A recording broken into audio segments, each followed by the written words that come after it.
ہندوستانی ڈرامے کا آغاز و ارتقاء۔ تعارف۔ اس سبق میں ہندوستانی ڈرامے کے ارتقاء کی ان سبھی منزلوں سے متعارف کرانے کی کوشش کی گئی ہے جن سے اس کا گزر ہوا ہے۔ مقصد: ہندوستانی ڈرامے سے مراد ڈرامے کی وہ روایت ہے جو سرزمین ہندوستان میں پروان چڑھی۔ اس سرزمین کی تمام زبان میں ابھرنے والی ڈرامے کی روایتیں چونکہ اسی روایت کی پیداوار ہیں، اس لیے اردو ڈرامے کے آغاز کو درست طور پر اس وقت تک نہیں سمجھا جا سکتا جب تک اس بنیادی روایت کے ارتقاء کی مکمل تصویر سامنے نہ ہو۔ ان ارتقائی مراحل سے ہمیں یہ سمجھنے میں آسانی ہوگی کہ اردو ڈرامے کب منظر عام پر آئے اور اس کی وجہ کیا تھی۔ اس سبق کا مقصد اسی روایت سے آشنا کرنا ہے۔ بر صغیر میں ڈرامے کی روایت۔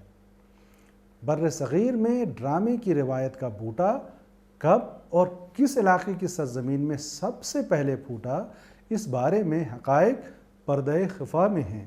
صرف اس قدر اندازہ لگایا جا سکتا ہے کہ انسان کے شعور کی حدود میں داخل ہونے کے ساتھ ہی دن بھر کی تگ و دو کے بعد سکون و طمانینت کی کیفیتوں کے حصول کے لیے انسان نے یقیناً ایسے راستے اپنانے کی کوشش کی ہوگی جو اس کے تھکے ہارے ذہن کو فرحت عطا کر سکیں۔ اسی ضرورت نے دن بھر کے تجربات کی فنی بازیافت کو ممکن بنا کر تفنن طبع کے سامان پیدا کیے اور پھر وقت کے ساتھ ساتھ اپنے ہی اعمال کی اس نقالی کو رقص و موسیقی سے ہم آمیز کر کے اسے دو آتشہ کر دیا۔ یوں ابتدائی ڈرامائی سرگرمیوں کے ساتھ ساتھ رقص و موسیقی نے بھی ارتقاء پایا، جو رفتہ رفتہ انسانی تہذیب و تمدن کو رنگینی عطا کرنے کا موجب بنے۔ ان ابتدائی ڈرامائی سرگرمیوں کے ساتھ رقص و موسیقی کے امتزاج کی یہ کہانی قدیم غاروں کی دیواروں پر کندہ وہ تصاویر بیان کرتی ہیں جو آج بھی اجنتا ایلورا ایلیفینٹا کے ساتھ ساتھ بر صغیر کے مختلف علاقوں میں پھیلی ہوئی ان غاروں اور وہاروں میں محفوظ ہیں جو انسانی تاریخ کا سب سے قیمتی اثاثہ ہے۔ ڈاکٹر محمد اسلم قریشی ابتدائی ڈرامائی روایت کے عنوان سے بر صغیر میں ڈرامے کی اولین سرگرمیوں کا ذکر کرتے ہوئے لکھتے ہیں: علم الاقوام کا مطالعہ رکھنے والے اس امر سے بخوبی آگاہ ہیں کہ ناچ گانے کی تفریحات کی روایت ازمنہ تاریخ کے آغاز ہی سے سامنے آتی ہے۔ ابتدائی تاریک ایام کے دوران میں دور دراز علاقوں، پہاڑوں اور تیرہ و تار غاروں میں بسنے والے جنگلی انسان بھی اپنی تفریح کے لیے اس نوع کا شغف رکھتے تھے۔ مرور زمانہ کے ساتھ ساتھ رفتہ رفتہ نقل کی انسانی فطرت اس وحشیانہ اچھل کود میں در آئی۔ ان کی بے ہنگم حرکات نے نقل کی صورت اختیار کی تو یہ جنگلوں اور پہاڑوں کے مکین ناچ کے انداز میں اپنے دشمنوں کے کشت و خون کے واقعات اور اپنی خونخوار لڑائیوں کی نقل اتارنے لگے، اور اس طرح قومی اور قبائلی فتوح کی یاد مناتے، اور یہ لوگ بعض اوقات خوش طبعی کے عالم میں پرندوں کی چہچہوں اور مور کے ناچنے کی نقل بھی اتارتے تھے۔ جنگلی قبائل میں نقل کی جبلت آج بھی کم و بیش اسی انداز میں دکھائی دیتی ہے۔ تہذیب و تمدن کے ارتقاء کے ساتھ ہی جوں جوں انسان نے کائنات میں پھیلے مظاہر کے بارے میں غور و خوض کرنا شروع کیا اور ان سے متعلق اپنے نظریات قائم کرنا شروع کیے، تو انہوں نے ابتدائی مذاہب کا روپ اختیار کرتے ہوئے زبانی روایت کی بے شمار اسطوری کہانیوں کو جنم دیا، جنہوں نے متذکرہ ڈرامائی سرگرمیوں کو مزید مہمیز دینے کا کام کیا ہے۔ رسم الخط کی ایجاد کے بعد جب انہی کہانیوں کو تحریری روپ دینے کا سلسلہ شروع ہوا تو متعدد ایسی رزمیہ نظمیں وجود میں آ گئیں جو ڈرامائی عناصر سے اٹی ہوئی تھیں یا جن میں ڈرامائی عناصر کی موجودگی لازمی سمجھی گئی۔ کیونکہ رزمیہ نظموں کی طرح ان کی تخلیق بھی عوامی اجتماعوں کے سامنے پڑھے جانے لگے، اور پڑھنے کا مطلب تھا کسی کہانی یا داستان کو تمام عملی امکانات کے ساتھ پیش کرنا۔ مذہبی ضرورتوں کے تحت دیوتاؤں کی حمد و ثنا نے جب بھجنوں اور حمدیہ نظموں کا روپ اختیار کیا تو ڈرامائی عناصر ان میں بھی آپ ہی آپ در آئے۔ یہی وجہ ہے کہ رگ وید کے متعدد بھجنوں یا حمدیہ اشعار میں ہمیں ڈرامائی عناصر کی فراوانی نظر آتی ہے۔ بہت سے اشعار ایسے ہیں جن میں گفتگو کے اسلوب نے کرداری مکالموں کی صورت اختیار کر لی ہے۔ اس سلسلے میں بھی اظہار خیال کرتے ہوئے ڈاکٹر محمد اسلم قریشی لکھتے ہیں، بر اعظم پاکستان و ہند کے تاریخی دور کی قدیم ترین شہادت رگ وید میں ملتی ہے۔ مغربی پاکستان کے شمالی علاقوں میں کم و بیش 2500 سال قبل از مسیح میں انسانی ذہن نے ایک ایسی تصنیف پیش کی جس کی قدامت اور مصنوعات کی گوناگونی کی کوئی مثال دنیا بھر میں نہیں ملتی۔ اگر اس کو فلسفے کی کسوٹی پر پرکھا جائے تو اس میں فلسفیانہ ظرف نگاہی اور نکتہ سنجی کی کمی نہیں۔ اگر اسے تاریخی اعتبار سے دیکھا جائے تو اس آئینے میں ایسے دور کے تاریخی حالات و واقعات منعکس ہوتے ہیں جن تک رسائی کا کوئی اور ذریعہ موجود نہیں۔ اگر اسے عمرانیت اور سیاست کے لحاظ سے جانچا جائے تو اس میں قدیم ترین سوسائٹی کی سیاست و ریاست، معاشرت و معیشت، تمدن و ثقافت کے نقوش نمایاں ہوتے ہیں، اور اگر اس پر شعر و ادب کی ناقدانہ نظریں ڈالی جائیں تو اس کا شمار دنیا کے ادبیات عالیہ میں ہو سکتا ہے۔ اس جلیل القدر تصنیف کی برگزیدگی اور ہمہ صفت موصوف ہونے کی ایک بڑی دلیل یہ بھی ہے کہ اسے اکثر الہامی اور قدسی تحریر تصور کیا جاتا ہے۔ اس منبع سے ہندوستانی مذہبیات و ادبیات کے سوتے پھوٹتے ہیں۔ اہل ہنود اسے علم و دانش کا قبلہ تصور کرتے ہیں۔ یہی مختلف علوم و فنون کا مرجع و ماوا قرار پاتا ہے۔ ان کی تحقیق و تدقیق کے سلسلے میں اسی آستانے پر اہل بینش کی جبینیں سجدہ ریز ہوتی ہیں۔ آگے چل کر قدیم ہندوستانی ڈرامے کے ابتدائی نقوش کا ذکر کرتے ہوئے مزید لکھتے ہیں، تاہم بعض محققین رگ وید کے مکالماتی بھجنوں اور رگ وید میں قدیم دیوتاؤں کی آمیزش کو ڈرامے ہی سے موسوم کر سکتے ہیں۔ ویدک انڈیا کی مصنفہ زیڈ اے ریگوزن رگ وید میں استور طوفان اور استور سوریا و سویرا کو فضائیہ ڈرامہ قرار دیتی ہے۔ ان قصوں کا بیان کرتے ہوئے اس نے لکھا ہے، اسے ہم شاعرانہ اصطلاح میں عظیم فضائی ڈرامہ قرار دے سکتے ہیں۔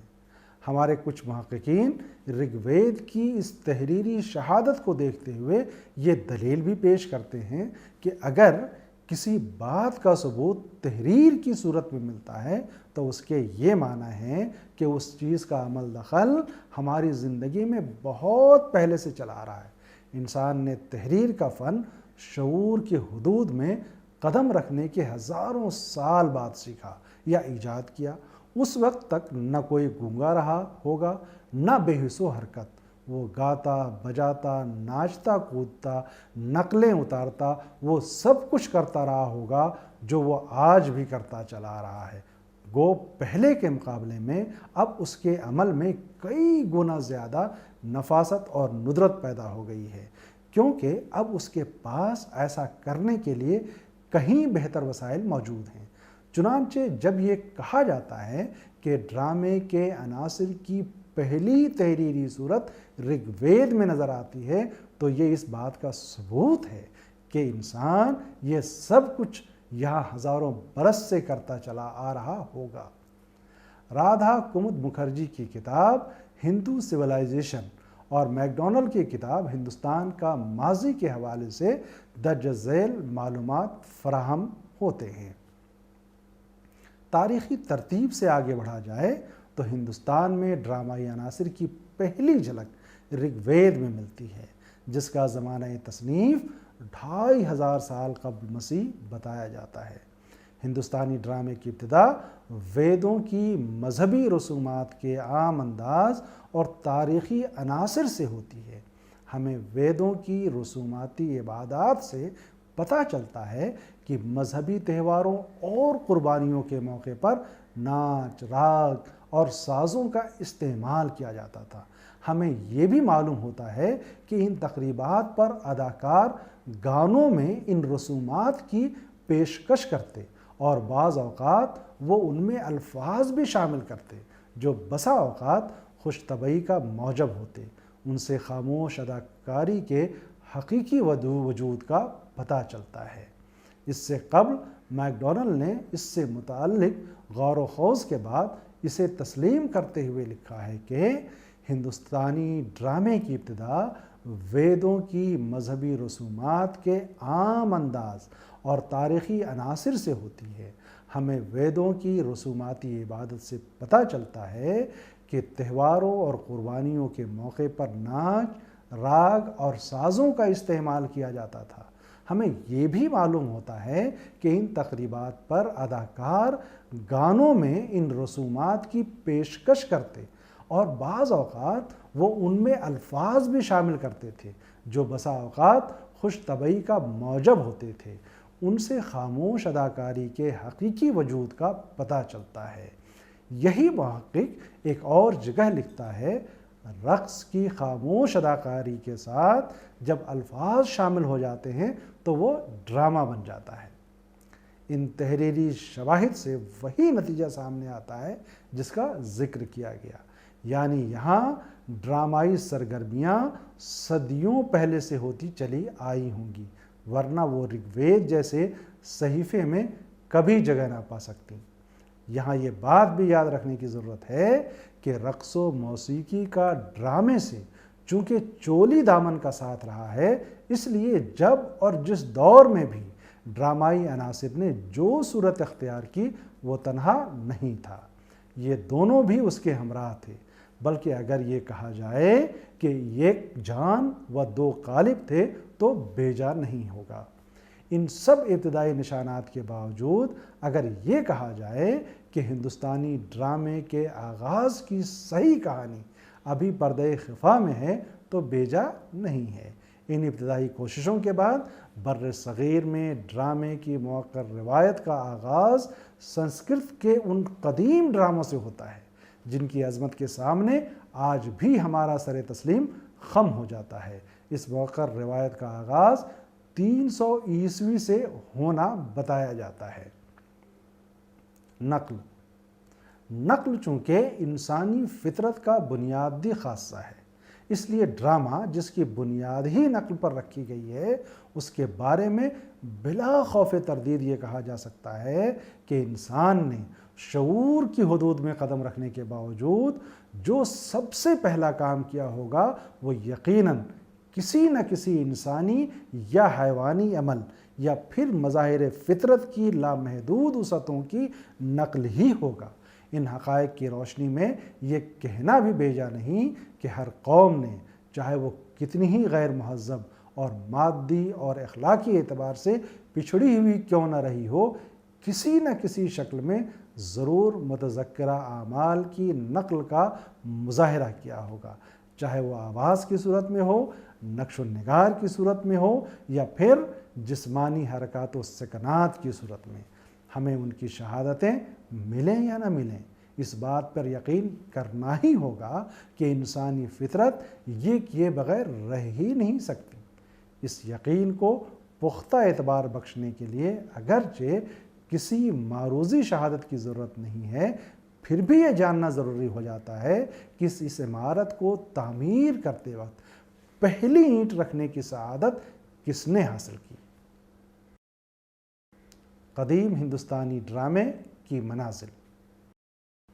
ابھی پیش کیے گئے اقتباسات اور دوسرے ذرائع سے حاصل ہونے والی معلومات کی روشنی میں قدیم ہندوستانی ڈرامے کے ارتقاء کی جو منازل متعین کی جا سکتی ہیں اس کی فہرست یوں تیار کی جا سکتی ہے۔ پہلا، رگ وید سے بدھ مت کے ارتقاء کے 600 سالہ دور کو ڈرامے کے ارتقاء کا پہلا دور قرار دیا جا سکتا ہے۔ اس دور میں ایسے شواہد ملتے ہیں جن سے راگ، ناچ اور اداکاری سے لوگوں کی دلچسپی کا پتہ چلتا ہے۔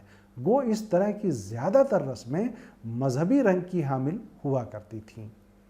2.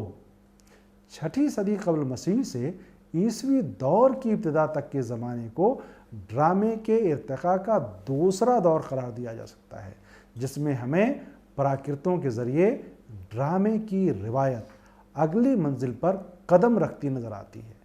اس زمانے میں ڈرامے کو اس قدر فروغ ملتا ہے کہ ایک طرح سے اسے قومی حیثیت حاصل ہو جاتی ہے۔ 3. تیسرے دور میں پراکرتوں اور اپبھرنشوں کے ساتھ ہی ساتھ سنسکرت زبان کی وساست سے بھی ڈرامہ ترقی کی نئی منازل طے کرتا ہے۔ یہ تو کہنا بہت مشکل ہے کہ سنسکرت زبان میں پہلا ڈرامہ کب لکھا گیا، لیکن سنسکرت میں لکھا جو سب سے پہلا ڈرامہ دستیاب ہے اس سے اندازہ لگایا جا سکتا ہے کہ معیار کے اعتبار سے اس دور کے ڈرامے کو کس زمرے میں رکھا جا سکتا ہے۔ محمد اسلم قریشی کی اطلاع کے مطابق اس دور کا پہلا دستیاب سنسکرت ڈرامہ سار پتر پرکرن ہے، جس کا مصنف اشو گھوش ہے۔ 9 ابواب پر پھیلا ہوا یہ ڈرامہ 2 کرداروں سار پتر اور مودگلیان کے مکالموں پر مشتمل ہے۔ گھوش کے ڈراموں کے کچھ حصے منگولیا میں ترفان کے مقام سے دستیاب ہوئے ہیں، جس سے یہ اندازہ لگایا جا سکتا ہے کہ ان میں ضرور بدھ مت کے تبلیغ کے سامان ہوں گے، جس کی وجہ سے وہ بھکشوؤں کے ذریعے اتنی دور تک پہنچے۔ اشو گھوش کو چونکہ راجہ کنشک کا استاد بتایا جاتا ہے، اس لیے اس کے ڈراموں کی تاریخ پہلی صدی عیسوی متعین کی جا سکتی ہے۔ ہندوستانی ڈرامے کا عہد زریں۔ گپت دور حکومت 320 عیسوی سے 494 عیسوی تک کو ہندوستانی ڈرامے کا عہد زریں قرار دیا جا سکتا ہے۔ اس دور حکومت میں چونکہ برہمنوں کو بے پناہ اقتدار حاصل ہوا، اس لیے انہوں نے اپنی زبان و ادب کے فروغ کی طرف خاص توجہ دی، جس کے نتیجے میں ایسے اعلیٰ ڈرامے وجود میں آئے جنہیں عالمی شہرت نصیب ہوئی۔ اس دور کے جو ڈرامے آج بھی دستیاب ہیں ان میں سے چند کی تفصیل یوں بیان کی جا سکتی ہے۔ مرچ کٹکم یعنی مٹی کی گاڑی، یہ پہلی صدی عیسوی کا پہلا مکمل ڈرامہ ہے، جس کو کچھ محققین راجہ سودرک کی تصنیف بتاتے ہیں، جس کے دور حکومت کا آغاز 193 عیسوی میں ہوتا ہے۔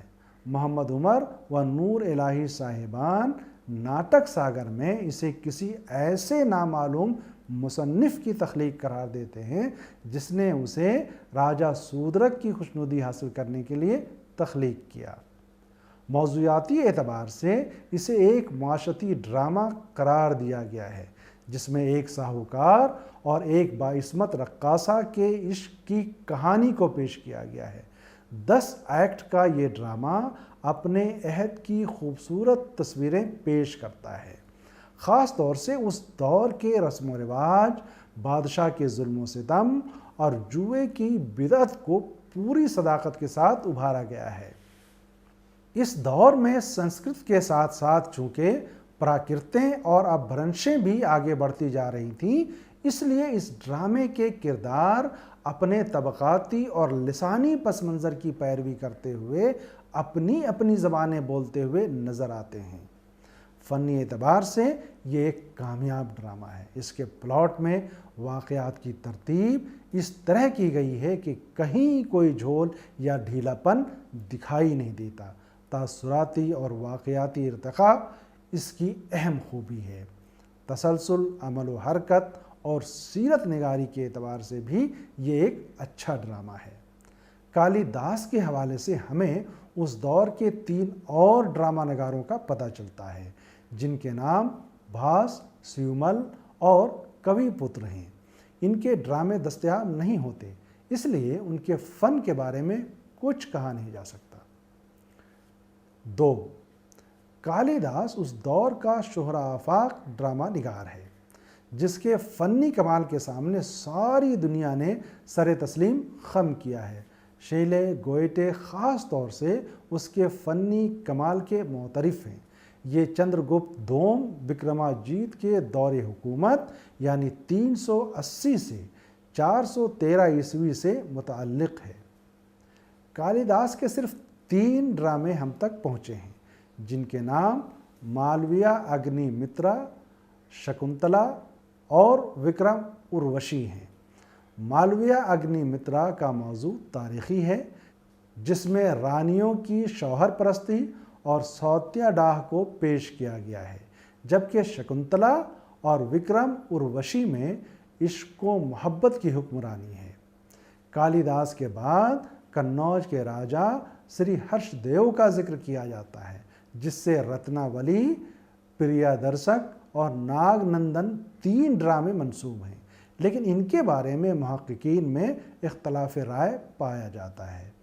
ہرش دیو کے ساتھ بھٹ نارائن اور وشاکھ دت کا بھی ذکر کیا گیا ہے، لیکن کالیداس کے بعد اس دور کا جو سب سے بڑا ڈرامہ نگار سامنے آتا ہے وہ بھبھوتی ہے۔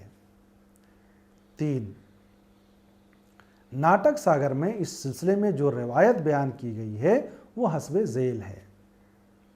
بھبھوتی برار کے ایک برہمن کے گھر میں پیدا ہوا اور 14 سال کی عمر میں وہ دربار قنوج میں ملازم ہو گیا۔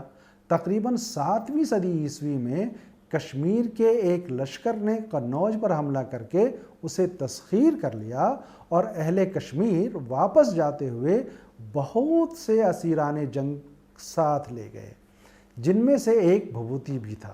سال ہا سال تک نیک عزت و اکرام کے ساتھ زندگی بسر کرنے کے بعد بھبھوتی کشمیر میں فوت ہوا۔ خوشگلو ہونے کے باعث اسے سری کنٹھ بھی کہتے تھے۔ ناٹک ساگر کی اس روایت پر یقین کرنا خطرے سے خالی نہیں ہے۔ بہرحال اتنا معلوم ہے کہ بھبھوتی ایک مصلح تھا جو ڈراموں کے ذریعے سماجی اصلاح کا خواب دیکھتا تھا، لیکن اس کے ڈراموں کی زبان ادق ہونے کی وجہ سے اس کی شہرت صرف پڑھے لکھے طبقے تک ہی محدود رہی۔ تاہم اس نے پرانی دقیانوسی روایتوں سے انحراف کرتے ہوئے نئے راستے متعین کرنے کی کوشش ضرور کی۔ اس کے بعد جو 3 ڈرامے دستیاب ہوتے ہیں ان میں سے 2 کے بارے میں ضروری معلومات کو یوں پیش کیا جا سکتا ہے۔ مالتی اور مہادیو میں ان دونوں کرداروں کی محبت کو موضوع بناتے ہوئے اس دور کے ہندوستانی معاشرے کی تصویر کشی کی گئی ہے۔ اس کا پلاٹ پراکرت کی مشہور کتاب بھرت کتھا سے لیا گیا ہے۔ طوالت 10 ایکٹ کو محیط ہے۔ اتر رام چرتر یہ بھبھوتی کا سب سے اچھا ڈرامہ بتایا جاتا ہے جس میں شری رام چندر کی فتح لنکا کے بعد کی زندگی کے مختلف واقعات کو 7 ایکٹ میں بیان کیا گیا ہے۔ مہاویر چرتر کے بارے میں معلومات ناپید ہیں۔ بھبھوتی کے بعد اس دور کے جن لوگوں کے نام لیے جاتے ہیں ان میں دامودر مشرا، مدھوسودن، نارائن بھٹ، رام بھٹ، راج شکھر، مراری، شکاوت اور کرشن مشرا قابل ذکر ہیں۔ ان میں کرشن مشرا کا ڈرامہ پربودھ چندر ودیا جو 1100 عیسوی میں لکھا گیا خاصا اہم تصور کیا جاتا ہے۔ بھبھوتی کے بعد سنسکرت ڈرامہ شاہی سرپرستی سے محروم ہو جانے کی وجہ سے دھیرے دھیرے عوام کی طرف منتقل ہوتا چلا جاتا ہے، جس سے لوک ڈرامے کی روایتیں جنم لیتی ہیں جنہیں ہمارے کچھ ناقدین سنسکرت ڈرامے کے زوال کی نشانی قرار دیتے ہیں۔ اردو ڈرامے کا آغاز دوسرے عوامل کے ساتھ ہی ساتھ ان لوک ڈراموں کی روایتوں سے بھی جڑا ہوا ہے۔ مجموعی اعتبار سے ہم یہ کہہ سکتے ہیں کہ بر صغیر میں ہندوستانی ڈرامے کا آغاز کب اور کس کے ہاتھوں ہوا، یہ حقائق ابھی تک ہماری دسترس سے باہر ہیں۔ پھر بھی غاروں اور مندروں کی دیواروں پر کندہ تصاویر اور دوسرے نقوش سے یہ اندازہ لگایا جا سکتا ہے کہ اس زمانے میں بھی جب ابھی ہم جہالت کے اندھیروں سے باہر نہیں آئے تھے، ہمارے یہاں رقص و موسیقی اور اداکاری کی کوئی نہ کوئی روایت ضرور موجود تھی۔ ہمارے محققین نے انہی شواہد کی روشنی میں قدیم ہندوستانی ڈرامے کے آغاز و ارتقاء کو کچھ ادوار میں تقسیم کیا ہے اور رگ وید سے بدھ مت کے زمانے تک کے 600 سال کو پہلا دور قرار دیا ہے، جس میں راگ، ناچ اور اداکاری میں لوگوں کی دلچسپی کا پتہ چلتا ہے۔ 6 صدی قبل مسیح سے عیسوی دور کی ابتدا تک کے زمانے کو دوسرے دور کا نام دیا جاتا ہے، جب ڈرامہ پراکرتوں کے ذریعے ترویج و ترقی کی منازل سے گزرتا ہے۔ تیسرے دور میں ہندوستانی ڈرامہ سنسکرت اور پراکرتوں کے ذریعے فروغ پاتا ہے۔ اس دور کا اہم ڈرامہ نگار اشو گھوش ہے، جس کا ڈرامہ سار پتر پرکرن سنسکرت کا پہلا دستیاب ڈرامہ قرار دیا جا سکتا ہے۔ ہندوستانی ڈرامے کا عہد زریں گپت دور حکومت ہے۔ اس دور کا سب سے بڑا ڈرامہ نگار کالی داس ہے۔ دوسرے ڈرامہ نگاروں کے نام اس طرح ہیں: راجا ہرش دیو، بھٹ نارائن، وشاکھ دت اور بھبھوتی۔